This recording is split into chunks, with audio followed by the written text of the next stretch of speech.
So if you care about democracy, hate anti-Semitism. There are many other reasons to hate it as well, but at least for that. It's fabulous to have you here in Oslo. Thank you for having me. It's great to be here.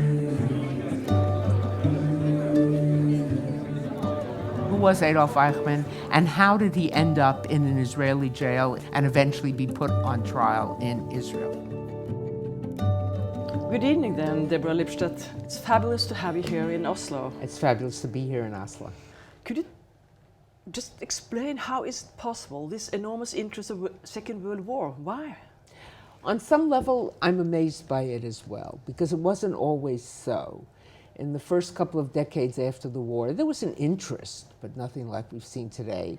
And part of it is distance from the event. People often become more interested as opposed to less interested.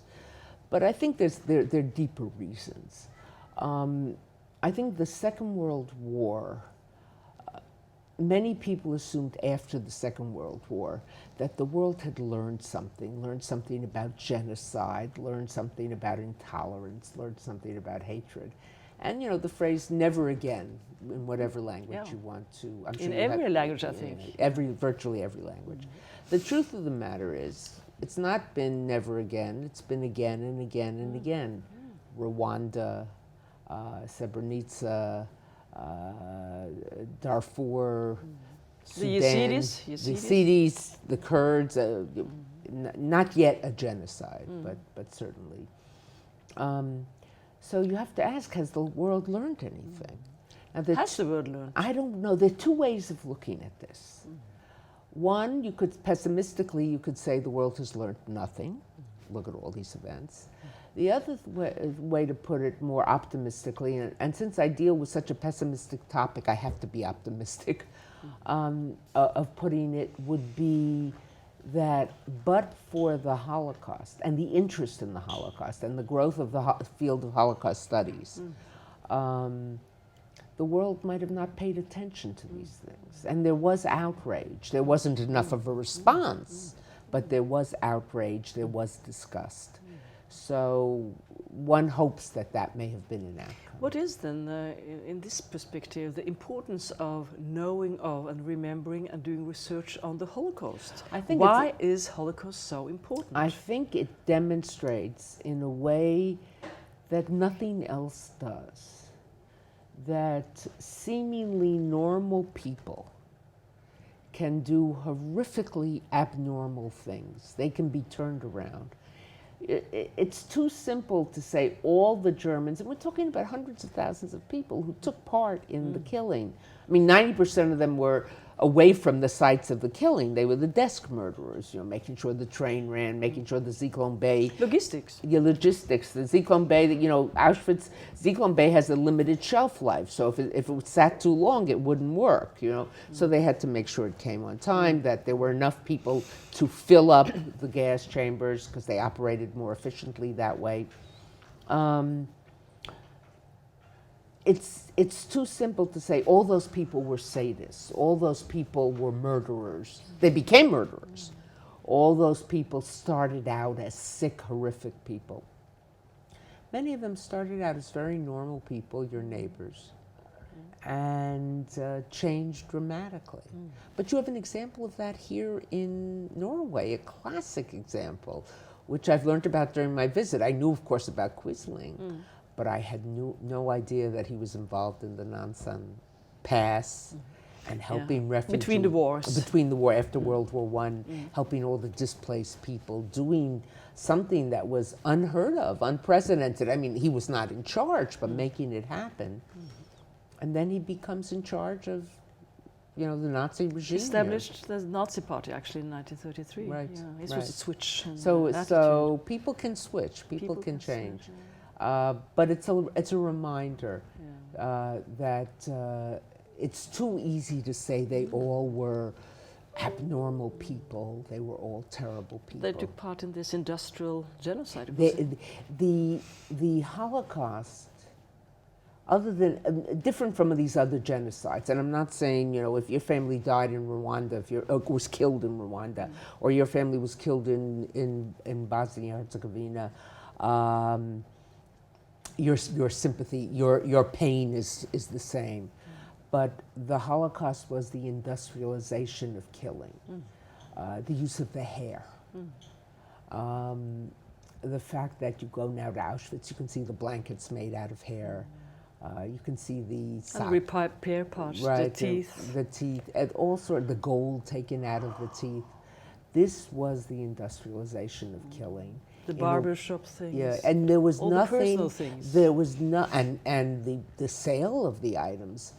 One can go online and click photos of Jewish possessions, Nazi era, and you see they established warehouses. In Paris, there were for the SS officers to come and shop, and everything from fine china, chandeliers, artwork. It was a big business. It was a big business. On top of being a major murder operation, it was one of the biggest. As a man I know who survived the war, Gary used to say, it was the biggest robbery in history. It was really a biggest robbery in history. But Deborah Lipstadt, you're such an experienced Holocaust researcher yourself, and you've done so important works that are really standing like the standard work. What do we still not know? Oh, there's a tremendous amount we don't know. There's a tremendous amount about individuals, individual places, towns, villages, how it played out. There's a lot we don't know. I'm spending this year as a researcher, in residence at the Holocaust Museum in Washington, and there are all these young scholars working in different areas of things we didn't know. I mean, only in the past, 15 years, has there been attention to restitution of property, restitution of artwork, people's things. Someone said to me, so your family had an artwork and it's, you don't have it, it was your grandparents. I said, you wouldn't be so glib if your grandparents had wanted to pass on something to you or your parents and you didn't have it. So and slave labor, the history of the Roma and the Sinti, often called the Gypsies. There's a lot we don't know. Still, we see that there are trials. Why should genocide be persecuted still? 75 years after the liberation of the camps, which are going to be celebrated next year. I think, first of all, there are very few trials. I think we've seen probably Oscar Groening, the trial of the so-called accountant of Auschwitz. Have there been too few trials, you think? Oh, absolutely. Most people got away with it. Germany didn't take it seriously till it's about 63, 64, after the Eichmann trial. And most people got away with it, absolutely. Why is it important? I think it's important because there's a thing called justice. And when you do something horrific, you should get the punishment for it.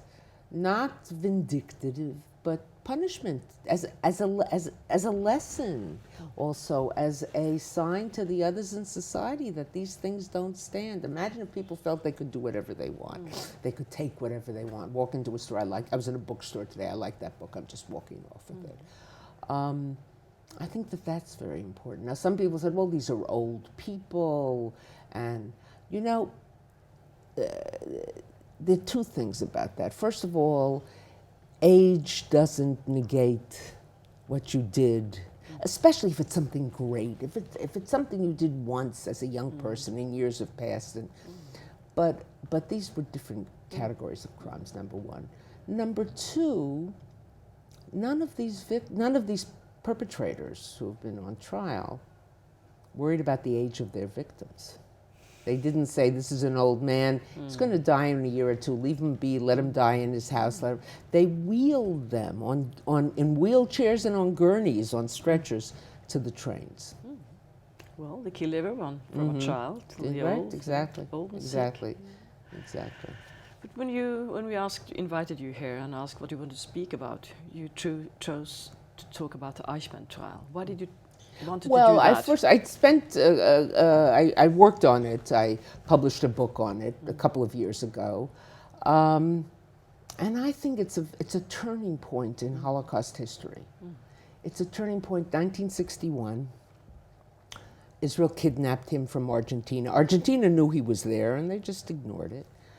Israel kidnapped him, probably in violation of international law. It's like a thriller, the whole story of finding him. Absolutely, absolutely. And you have the different points of view who actually found him. Who found him, but They the quarrel truth about of that. the matter is... What's the truth? The truth of the matter is the Germans knew he was there. The Germans in Argentina, the German Foreign Office knew he was there. The Argentinians knew he was there. He spoke to German expatriates who lived in Argentina. But nobody cared. The CIA knew he was there. But nobody wanted to do anything. It didn't serve any purpose. The Cold War was going on. Focus was on Russia, Soviet Union. And it was only when a intrepid state prosecutor in Hesse in Germany, Fritz Bauer, who's really the hero, got the information. The information came from different sources. There were Jews in Argentina who passed on some of the information, but Fritz Bauer pushed. When he got the information, he didn't want to give it to the German security officers and agencies, because he was quite sure, and legitimately so, that they would warn Eichmann and he would disappear. So he told the Israelis. And the Israelis didn't initially do anything about it. First of all, when they had someone in Argentina from their security services who was there on business or some other activity, they said, look at this address and see. We're told that Eichmann lives in this house on Garibaldi Street. And he went to the house and he said, it's a cinder block house. I'm not sure it has running water, may have electricity. The man who engineered the deportation and murder of over 1 million Jews couldn't live in this house, so they ignored it. Then Bauer got more information, and he came to Israel on a state visit, and he said, a flat-footed German policeman could have tracked this guy down faster than you can. And he gave the Israelis some information which confirmed for them that this indeed was Adolf Eichmann.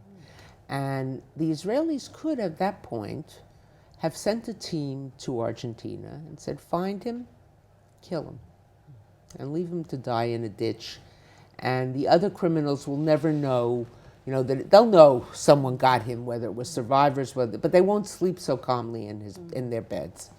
But David Ben-Gurion, the prime minister, said no. He said, find him, capture him, somehow get him back here, and we're going to put him on trial.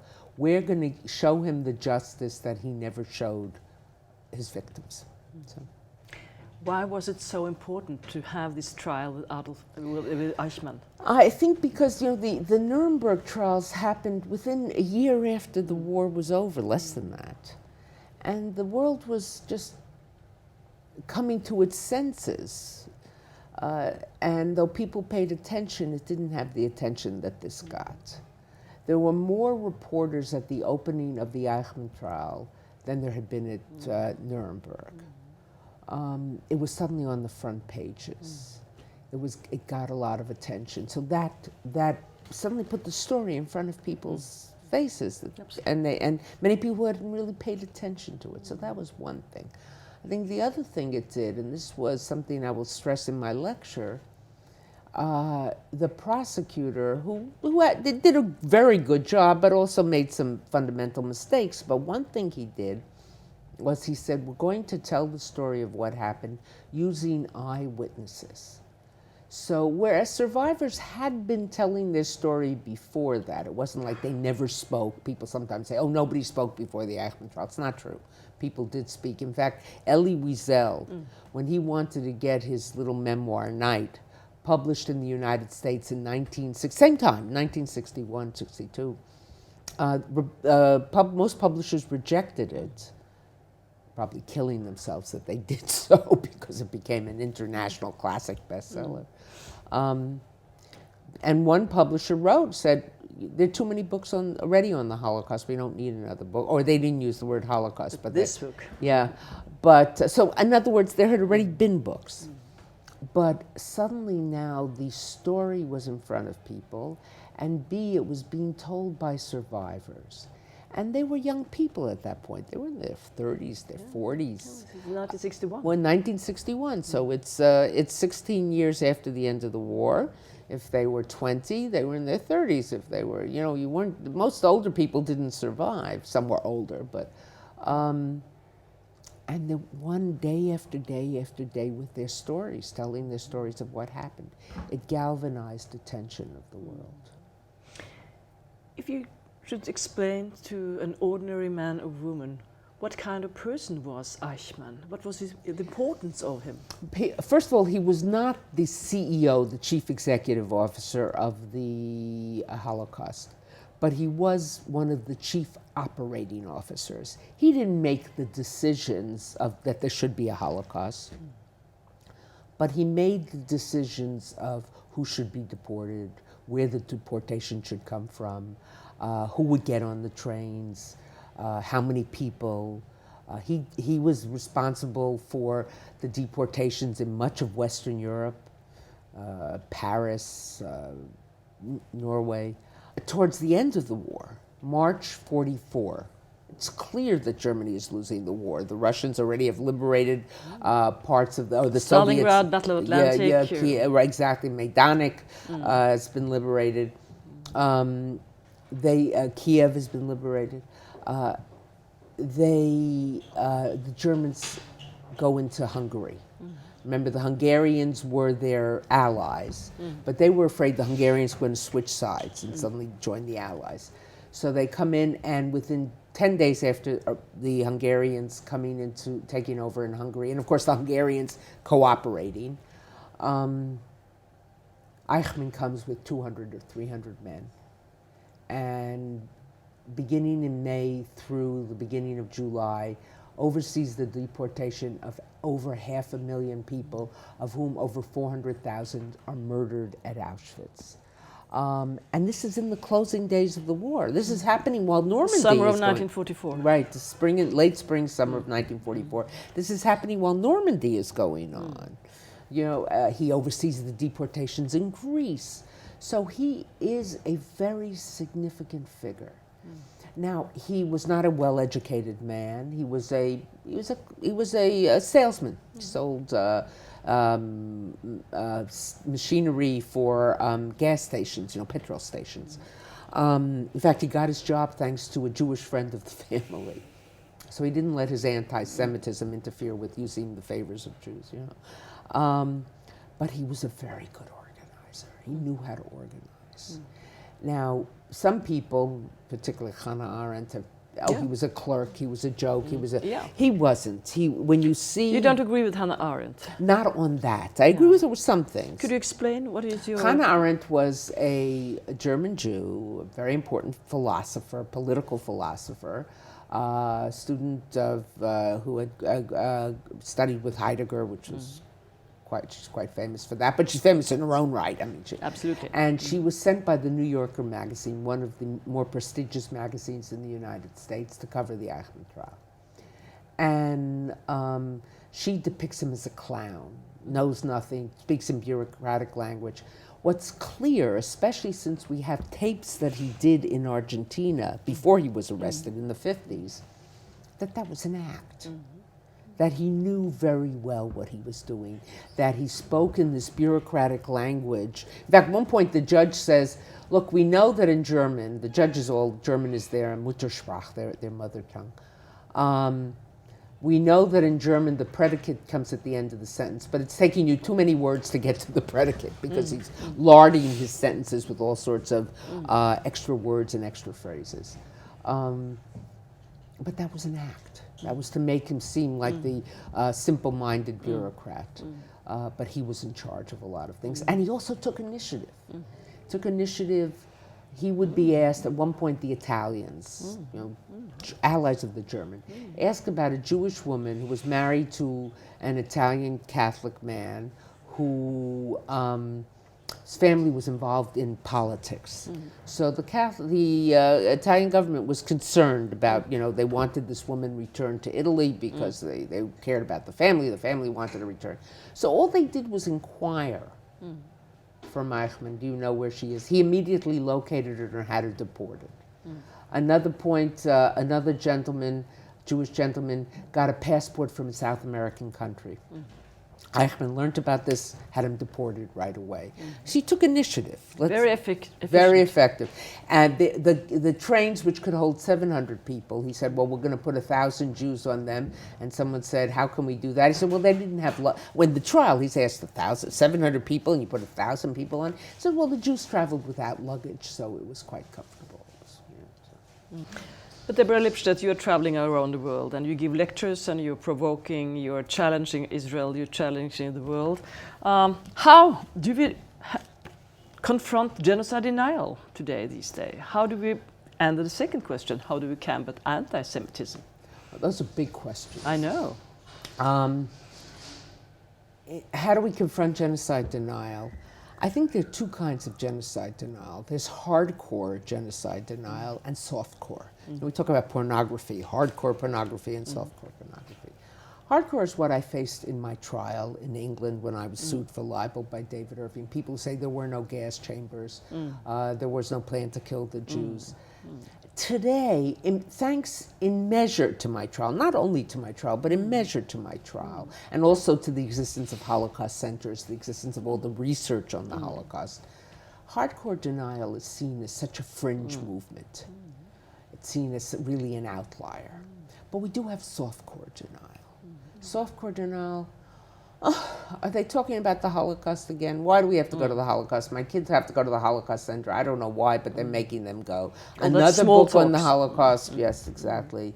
I was just in Germany and I gave a lecture to a very respectable audience. And someone said, well, I was talking about anti-Semitism. And he said, well, don't you think one of the causes of anti-Semitism is there's so much talk about the Holocaust? And I answered him, it came to me, I said, you know, the Catholic Church didn't talk about pedophilia for many, many years.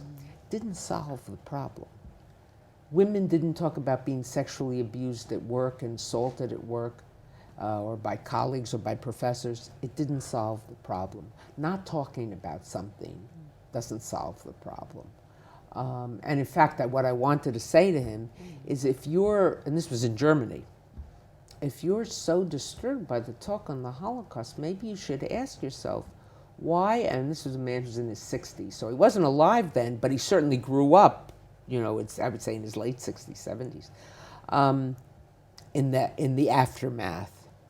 He said, you should ask yourself why, when your country and possibly your family was involved in the murder of 1 out of every 3 Jews on the face of the earth, half the Jews in Europe, why are you bothered by the talk about it? So I think that it's very important. But may I ask you, what were your first reactions when it was absolutely absurd at the time that you were sued by a Holocaust denier? I laughed. I thought it was funny. I thought it was crazy. I said, this is nuts.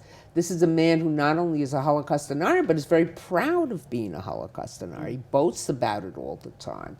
Talks about it, goes to Germany, gives lectures about it. Suing me for calling him a Holocaust denier, it doesn't make any sense, but I was wrong to laugh. I laughed I could laugh now, but I didn't, I was wrong to laugh. Well, there are really few scientists that have Hollywood films made by the research. So how was that, being impersonated by Rachel Weisz? That was very strange. It was an out-of-body experience, you know, sort of like... Did you meet her and talk? Oh, yes, we spent time together, absolutely, absolutely. I spent time with her at her home, and we talked before the trial, and she imitated my accent. She would call me at night before filming, say this word. So she's a very professional actor, very careful about details. It was weird.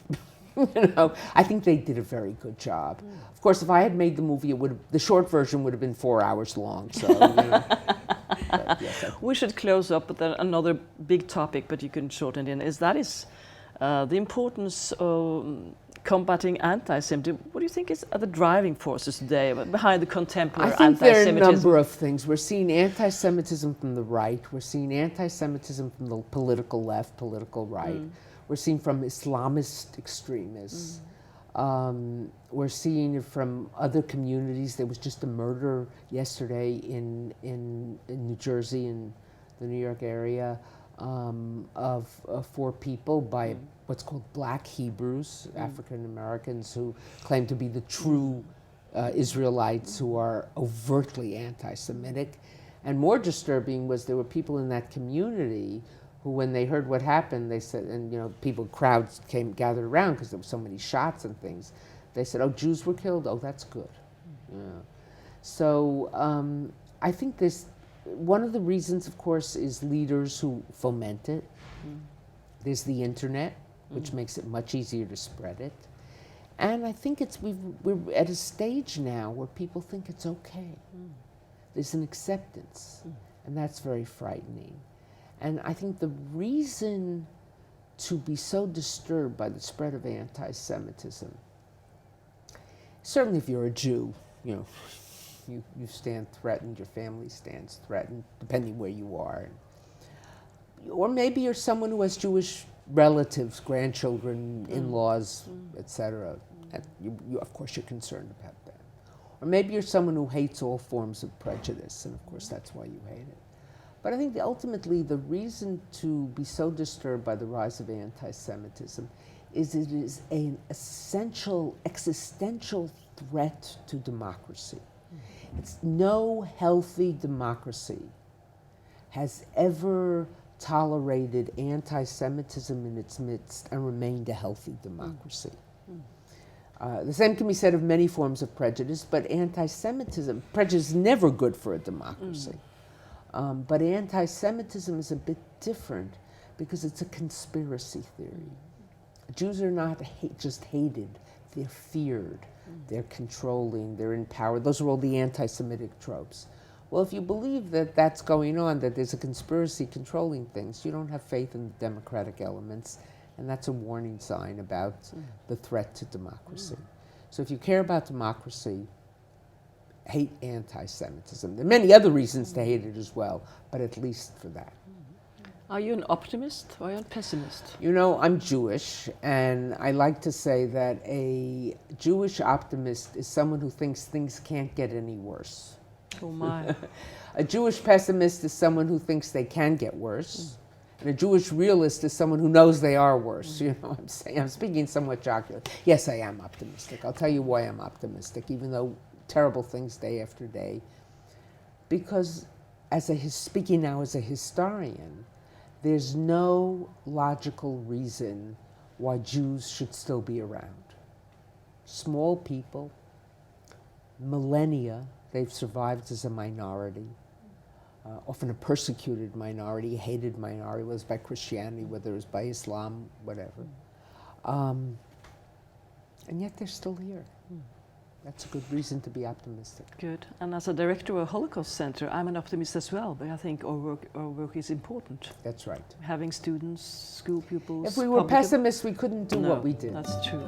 So thank you, Deborah. You're welcome. Thank you for having me, and thank you for bringing me to Oslo. Thank you very much.